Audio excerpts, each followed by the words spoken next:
नमस्कार, आप देख रहे हैं उत्तराखंड प्राइम। मैं हूं आपके साथ पूजा मोहन पांडे। बुलेटिन की शुरुआत बड़ी अपडेट के साथ करेंगे। उत्तराखंड के मुख्यमंत्री पुष्कर सिंह धामी ने घोषणा की है कि उत्तरकाशी के धराली और हर्षिल के साथ साथ पौड़ी के सैंजी और बाकुड़ा गांव में आपदा से क्षतिग्रस्त मकानों के मालिकों को 5 लाख तक की सहायता राशि मुहैया कराई जाएगी। उन्होंने ये भी कहा कि आपदा प्रभावितों का पुनर्वास सरकार की सर्वोच्च प्राथमिकता है। मुख्यमंत्री ने बताया कि प्रधानमंत्री नरेंद्र मोदी के नेतृत्व में केंद्र सरकार से राज्य को हर संभव सहयोग मिल रहा है।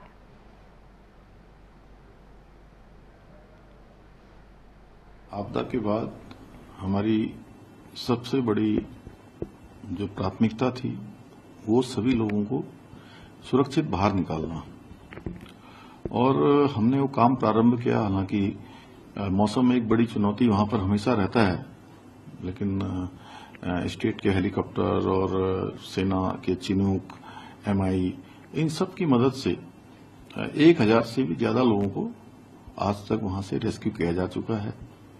सभी तीर्थयात्री श्रद्धालु जो देश भर के आए हुए थे उन सभी को अब निकाला जा चुका है, और स्थानीय लोगों को भी निकाल रहे हैं।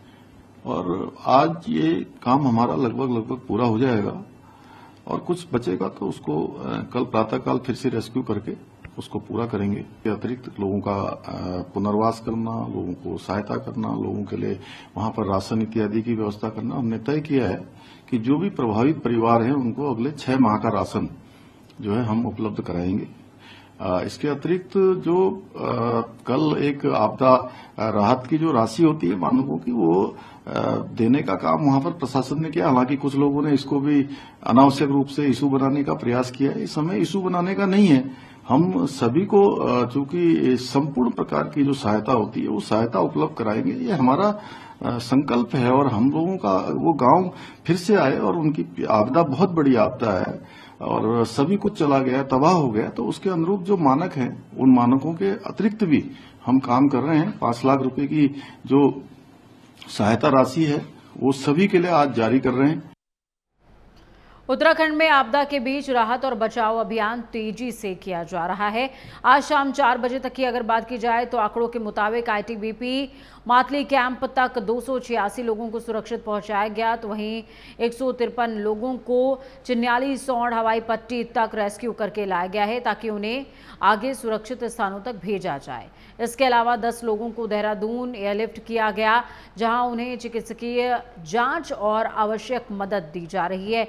लगातार बारिश और पहाड़ों पर लैंडस्लाइड की वजह से कई रास्ते बाधित हैं, लेकिन राहत दल जिसमें आईटीबीपी, एसडीआरएफ और स्थानीय प्रशासन की टीमें शामिल हैं, बिना रुके काम कर रही हैं। हेलीकॉप्टर और जमीनी रास्तों से लोगों को सुरक्षित स्थानों तक पहुंचाया जा रहा है। यह अभियान सिर्फ बचाव का नहीं बल्कि उम्मीद और भरोसे का प्रतीक है, जो कि संकट की इस घड़ी में पहाड़ की जनता के साथ खड़ा है।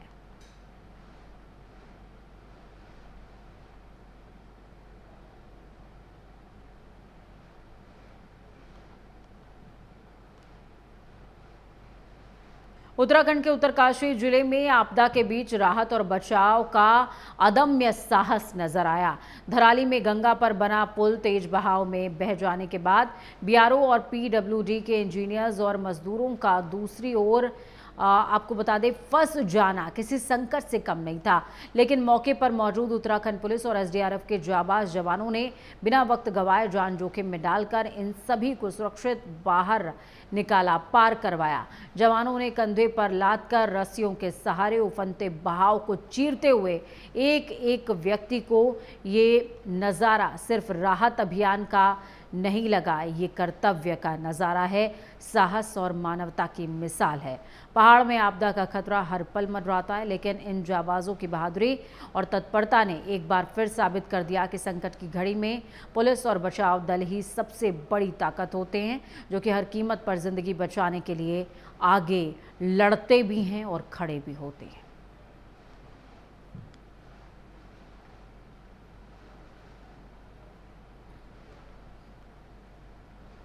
उत्तरकाशी के धराली क्षेत्र में आपदा के बाद राहत और बचाव कार्य युद्ध स्तर पर हो रहा है। विषम मौसम, ऊबड़ खाबड़ रास्तों और लगातार बारिश के बावजूद police, SDRF, NDRF, fire services, ITBP की टीमें दिन रात मोर्चे पर डटी हुई हैं। इन दलों ने गहन सर्च अभियान चलाया, जिसमें आधुनिक उपकरणों की मदद से मलबे में दबे या लापता लोगों की तलाश की जा रही है। हेलीकॉप्टर और ज़मीनी मार्गों के जरिए राहत सामग्री पहुंचाई जा रही है ताकि प्रभावित परिवारों को समय पर सहायता मिल सके। तो वहीं सुरक्षित निकासी के लिए जवान लोगों को कंधे पर उठाकर रस्सियों के सहारे और नावों का इस्तेमाल करके खतरनाक रास्तों से निकाल रहे हैं। यह अभियान केवल एक ऑपरेशन नहीं बल्कि साहस, समर्पण और मानवीय संवेदनाओं का जीवंत उदाहरण है।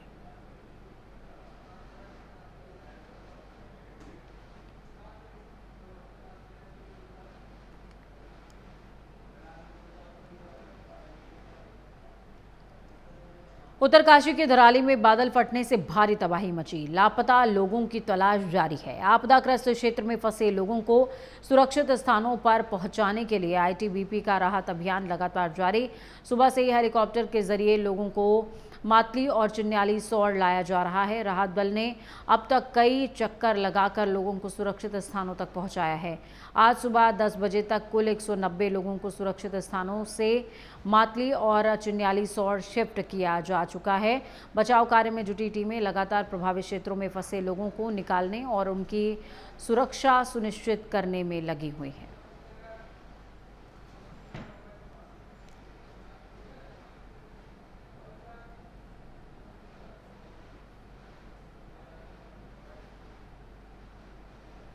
देश भर में राखी का त्यौहार धूमधाम से मनाया गया। रक्षाबंधन का त्यौहार भाई बहन के प्रेम और बंधन का प्रतीक है। इस दिन बहनें अपने भाइयों की कलाई पर राखी बांधती हैं। बदले में भाई अपनी बहनों के प्रति प्रेम और देखभाल के प्रतीक के रूप में उपहार देते हैं। तो वहीं रक्षाबंधन के मौके पर खटीमा में महिलाओं ने सीएम पुष्कर सिंह धामी को उनके आवास पर राखी बांधी है।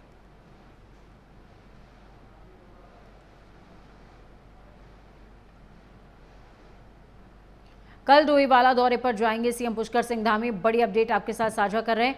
संस्कृत ग्राम योजना का शुभारंभ करने वाले हैं। प्रदेश के 12 आदर्श संस्कृत ग्राम का उद्घाटन होगा।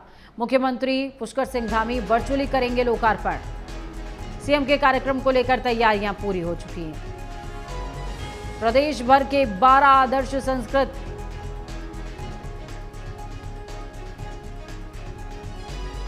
ग्राम का शुभारंभ होगा। कल डोईवाला के दौरे पर जाएंगे सीएम पुष्कर सिंह धामी। संस्कृत ग्राम योजना का शुभारंभ करेंगे धामी। प्रदेश के 12 आदर्श संस्कृत ग्रामों का उद्घाटन होगा।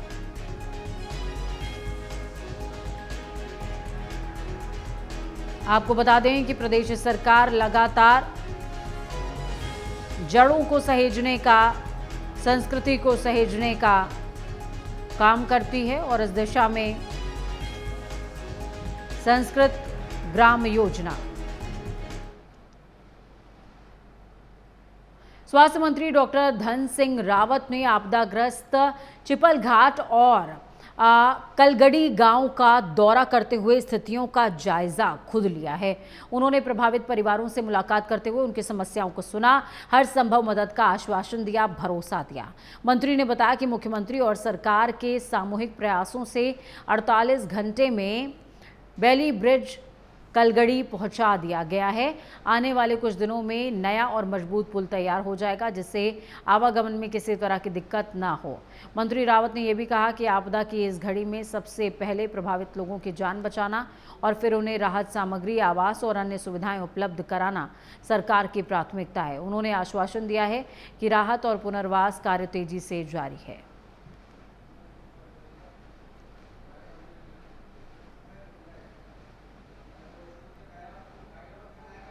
के विधायक और कैबिनेट मंत्री डॉक्टर धन सिंह रावत जी ने भ्रमण किया है और आज माननीय मंत्री जी ने जो कलगड़ी का पुल था उसका भी निरीक्षण किया है और वैली ब्रिज का काम यहाँ पर प्रारंभ हो गया है।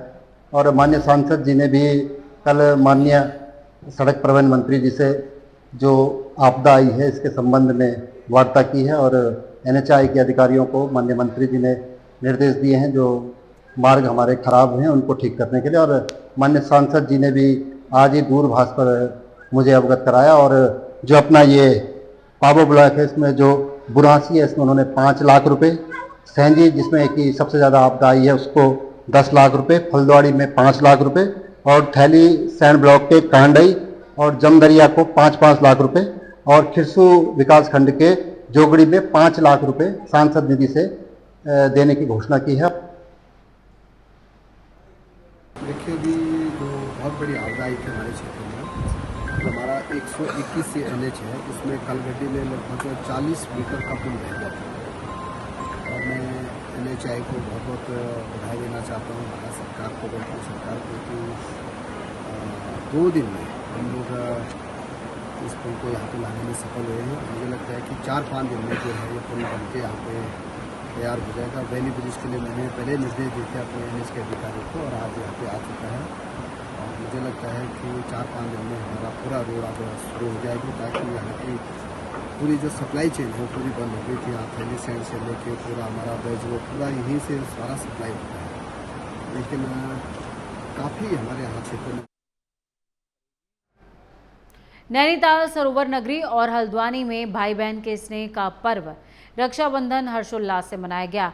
हल्द्वानी जेल में इस मौके पर विशेष आयोजन हुआ, जहां कुमाऊं कमिश्नर दीपक रावत ने महिला बंदियों से राखी बंधवाई और उन्हें आशीर्वाद भी दिया। उनकी धर्मपत्नी विजेता रावत, जेल अधीक्षक प्रमोद पांडे और जेल स्टाफ भी मौजूद रहे। इस दौरान रावत ने महिला बंदियों की समस्याएं सुनी और मदद का भरोसा दिया। उन्होंने जेल का निरीक्षण करते हुए महिला और पुरुष बंदियों की ओर से की जा रही पेंटिंग और अन्य उत्पादक कार्यों की सराहना की है। इससे बंदियों को आमदनी और डिप्लोमा दोनों मिलते हैं, जो कि रिहाई के बाद पुनर्वास में उनकी मदद करता है। उन्होंने कहा कि ये पहल बंदियों को समाज की मुख्यधारा में लौटने का मार्ग प्रशस्त करता है। रक्षाबंधन का आज त्यौहार है, तो कल मैंने एक बार यहाँ पे जो सुप्रिंटेंडेंट साहब है उनसे पूछा था कि यहाँ पे ऐसी भी कुछ महिलाएं हैं जिनके या तो भाई नहीं हैं या फिर भाई नहीं आ पाएंगे, तो मुझे बताया गया था कि 23 यहाँ पे लेडीज ऐसी हैं। तो आज उनके साथ एक तरह से रक्षाबंधन सेलिब्रेट किया है, उनसे राखी बंधवाई, और यहाँ पे किसी प्रकार की किसी कोई दिक्कत हो, कोई सुविधा हो, उसके बारे में भी चर्चा हुई। और सभी जो यहाँ पे जिनसे मैंने बात की, जिन बहनों से, यहाँ की व्यवस्थाओं से वो संतुष्ट थे। और पूर्व राज्यसभा सांसद और वरिष्ठ कांग्रेस नेता प्रदीप टम्टा ने उत्तरकाशी के धराली क्षेत्र में आई आपदा को प्राकृतिक नहीं बल्कि मानव जनित करार दिया है। उन्होंने केंद्र और राज्य सरकार की बीजेपी सरकारों पर अनियोजित विकास, इको सेंसिटिव जोन की अनदेखी और पर्यावरण के साथ खिलवाड़ का आरोप लगाया। टम्टा ने कहा 2012 में 3000 वर्ग किलोमीटर क्षेत्र को इको सेंसिटिव जोन घोषित किया गया था, लेकिन बीजेपी ने मास्टर प्लान ना तो बनाया और ना ही लागू किया। उन्होंने 5000 रुपए की राहत राशि को मजाक बताया और कहा कि कई पीड़ितों ने इसे ठुकरा भी दिया है। टम्टा ने मांग की है कि सरकार को इको जोन का सख्ती से पालन करना चाहिए, आपदा प्रबंधन में सुधार और अनियोजित विकास पर रोक लगानी चाहिए। धराली की जो घटना घटी है, जिसको अलग अलग तरह से लोग व्याख्यात कर रहे हैं, आपदा, प्राकृतिक, नेचुरल चीज़, जिसका हम पूरा मान नहीं कर सकते। मेरे हिसाब से ये एक नेचुरल फिनोमेना नहीं है, ये मूल रूप से मानव जनित आपदा है। मुझे याद है 2010 में केंद्र में कांग्रेस की सरकार थी, प्रणब मुखर्जी के अध्यक्षता में जयराम रमेश जी और तत्कालीन power minister, group of 3 minister ने 3 बड़े पावर प्रोजेक्ट वहाँ पर कैंसिल किए थे, जिसमें मनेरी बाली, पाला मनेरी, बटवाड़ी थी। ये उसी क्षेत्र में अगर वो न आज से बता रही, अगर वो प्रोजेक्ट होते तो तबाही का आयाम और आगे बढ़ता। लालकुआं के बिंदुखता क्षेत्र में लंबे संघर्ष के बाद पूर्व सैनिक संगठन को वन विभाग की ओर से कार रोड में मौजूद शहीद स्मारक के पास 1 बीघा भूमि जन मिलन केंद्र के लिए हस्तांतरित कर दी गई। इस पर मुख्यमंत्री की घोषणा के तहत 1 करोड़ 55 लाख रुपए की लागत से भव्य भवन का निर्माण किया जाएगा। इस उपलब्धि पर स्थानीय बीजेपी कार्यकर्ताओं और पूर्व सैनिकों में उत्साह देखने को मिला। बीजेपी मंडल के पूर्व अध्यक्ष दीपक जोशी के नेतृत्व में पूर्व सैनिकों को शॉल उड़ाकर सम्मानित किया गया। संगठन अध्यक्ष खिलाफ सिंहदान ने बताया कि ये संघर्ष का नतीजा है और सरकार की ओर से जनहित की मांगों को स्वीकार किया जा रहा है। उन्होंने मुख्यमंत्री पुष्कर सिंह धामी, सांसद और विधायकों का आभार जताया। बीजेपी नेताओं ने इसे एक ऐतिहासिक निर्णय बताया जिससे इस क्षेत्र में विकास को गति मिलेगी।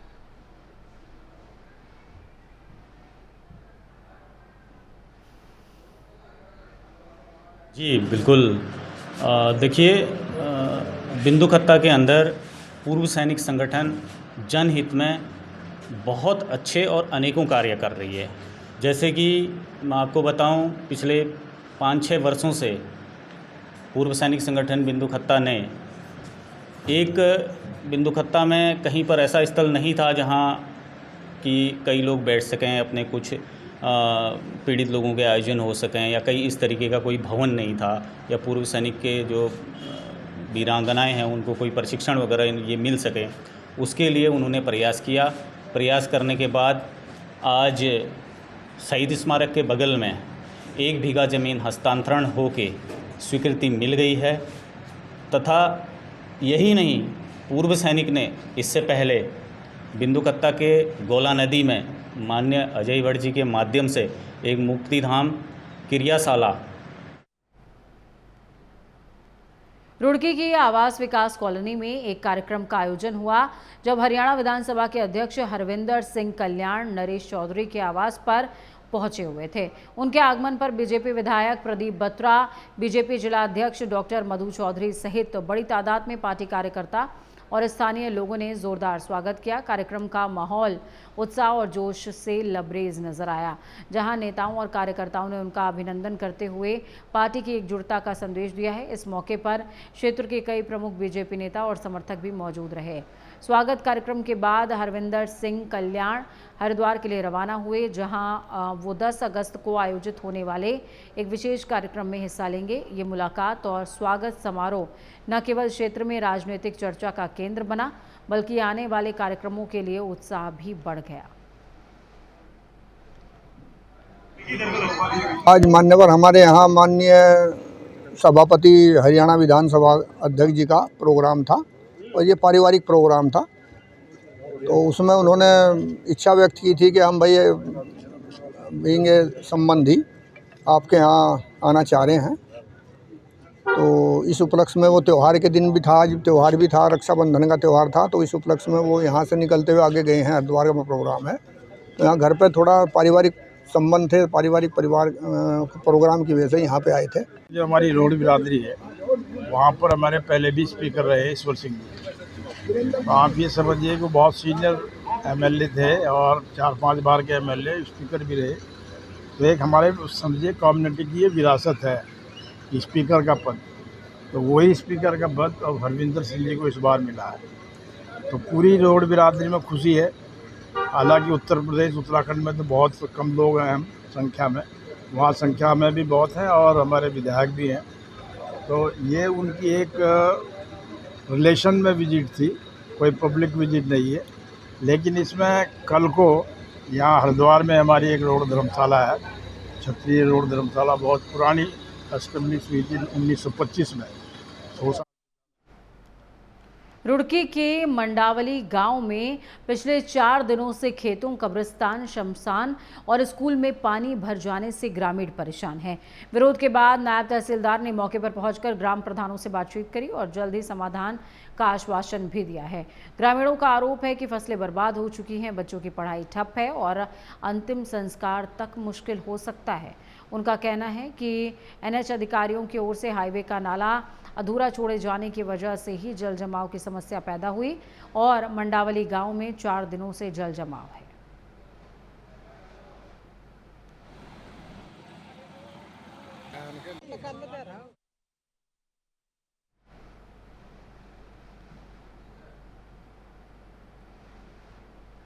हाईवे का अधूरा नाला लगातार मुसीबतों का सबब बना हुआ है, जिसकी वजह से न बच्चे पढ़ पा रहे हैं और ना ही अन्य काम हो पा रहे हैं। इसको लेकर निवेदन भी किया गया है और ग्राम प्रधानों से बातचीत भी की गई है। हालांकि आश्वासन दिया गया है कि इस समस्या से जल्द समाधान हो जाएगा। प्रक्रिया 4 दिन से सब माथे चल रही है। 4 दिन से बोल रहे हैं कि आज नहीं आज हो जाएगा, पर हमें 4 दिन हो गए, हमारा पूरा गांव इकट्ठा हो रहा है, पर सरकार ने कोई समाधान नहीं निकाला। डीएम से कल सुबह बात हुई थी, पर एक बार बात हो के उन्होंने दोबारा फोन नहीं उठाया। कल से एक बार भी फोन नहीं उठाया। कल से डीएम का फोन बंद है और एसडीएम ने फोन हमारा एक बार भी नहीं उठाया। में जो पानी आप देख ही रहे हैं ये भरा हुआ है, और ये जो पानी है नारसन जो खुर्द है उसमें को जाना हैगा। तो अब यहाँ से तो ठीक है, लेकिन नारसन वाले थोड़ा उसका विरोध कर रहे हैं। तो आज दोनों पक्षों में बातचीत हुई है, और बातचीत ये हुई है कि जो आगे नाला है करीब 1200 मीटर दूर से वहाँ से खुदता हुआ आएगा और उसमें जो है पानी ये निकल जाए। वैसे तो मुद्दा तो 5 साल से है, लेकिन अब ये 10 दिन से बराबर चल रहा है, जब से बरसात ज़्यादा हुई। और वही ढाक के 3 पात, कभी 5 दिन का टाइम, कभी प्रशासन का दबाव है, सरकार गूंगी बहरी हो चुकी है। स्वतंत्रता दिवस पर मसूरी बीजेपी मंडल ने 12 से 15 अगस्त तक हर घर प्रतिष्ठान पर तिरंगा फहराने का संकल्प लिया है। 13 अगस्त को आपको बता दें कि मलंगार चौक से गांधी चौक तक तिरंगा यात्रा, 14 को विभाजन विभीषिका स्मृति दिवस और 15 को भव्य समारोह होगा।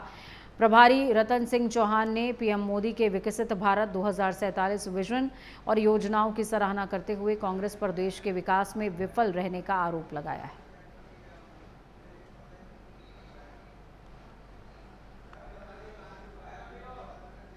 आज भारतीय जनता पार्टी महानगर के अंतर्गत जो मसूरी मंडल है, उस मंडल में हर घर तिरंगा यात्रा को लेकर एक बहुत ही सुंदर मूसलाधार बारिश के बीच में रजत अग्रवाल जी ने एक बैठक का आयोजन किया।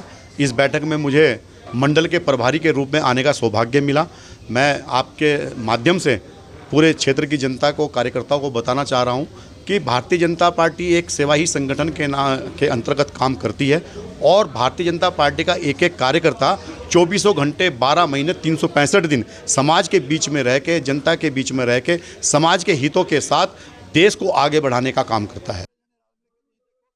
सीएम पुष्कर सिंह धामी ने पीड़ितों को आश्वासन देते हुए कहा कि भीषण प्राकृतिक आपदा की वजह से प्रभावित क्षेत्रों में ठप हुई बिजली आपूर्ति को बहाल कर दिया गया है। लगातार भारी बारिश, लैंडस्लाइड और बादल फटने की घटनाओं से बिजली के पोल, तार, ट्रांसफार्मर और उप संस्थानों को गंभीर क्षति पहुंची थी।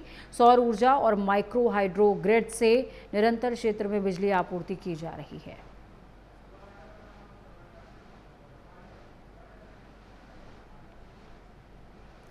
उत्तराखंड प्राइम में खबरों का सफर यहीं तक। बुलेटिन के उस पार ताज़ा अपडेट्स के लिए देखते रहिए प्राइम न्यूज़, क्योंकि सच बेहद ज़रूरी है।